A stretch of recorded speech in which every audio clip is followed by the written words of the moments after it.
Today, I want to tell you a story. And the story is that of a woman named Dorothy, whose sacrifices we have not known and we have not counted. A woman who was giving up everything for him.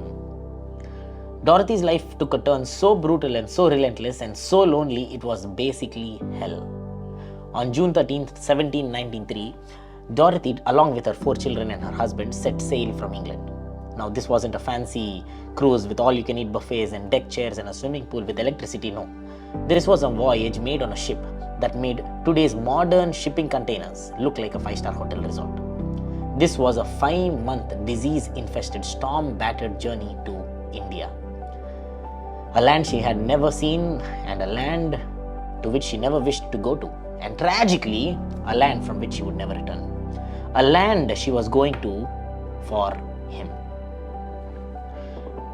Eventually, she arrives at a place that was 45 degrees in the shade, where mosquitoes were waiting for her, and extreme poverty was her new reality, in a place there she doesn't know anything. And then just 1 year later, like life wasn't miserable enough, tragedy struck. One of her children fell ill. Now, there were no hospitals, no doctors, and worse, she was fighting this battle all alone.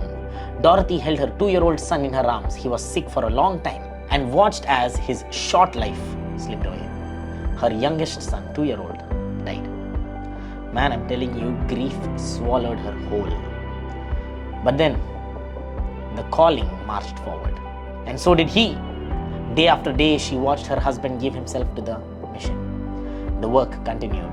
The words were written. The mission grew, and she faded. Her heart cracked piece by piece in a place where none of her family could see her, and where none of those who were around her were willing to hear her. She was all by herself. Now, by 1797, just 4 years after arriving, a darkness had come upon Dorothy.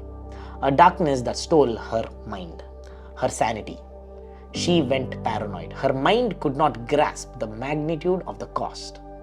Her grief became so deep that depression was a reality. She was now suffering mental breakdown.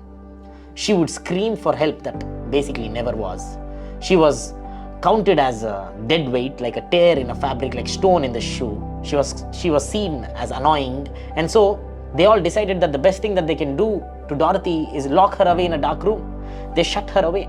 Dorothy spent her next 10 years in a room all alone. And I wonder what she did for bath and her basic needs, She was in complete isolation, away from her children, away from her homeland, away from the life she once knew.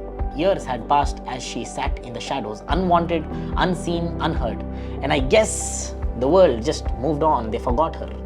On December 8th, 1807, at 51 years old, Dorothy Carey was gone. She died alone in a locked room in Serampore, India. I'm sure some of you by now would have guessed who Dorothy was. She was William Carey's wife. Now, the work that William Carey did would go on to shape Christianity in modern India. He translated the Bible into many local languages, started India's biggest printing press, pioneered a very prestigious seminary, and his legacy lives on even to this day. He is called the father of modern missions. But Dorothy, nobody calls her anything. Maybe they call her mad, insane. But you know what I call her? I call her the cost. She paid a monumental price. It cannot be forgotten. It should not be forgotten. And she is not the only one. I wonder today, how many names have we forgotten? How many sacrifices is it that we accept casually without just counting the cost? We take the sacrifice of these people for granted. We think that they should move on, they should learn, they should catch up. To every woman who has stood in the shadows, to every mother, every wife, every daughter who has given up her dreams for the calling of her spouse, her children, her parents, it was never easy. It was never theirs. And yet, they have stayed the course and they have served well. We, you and I, are built on them. To them, I say thank you. To them, I say, I see you.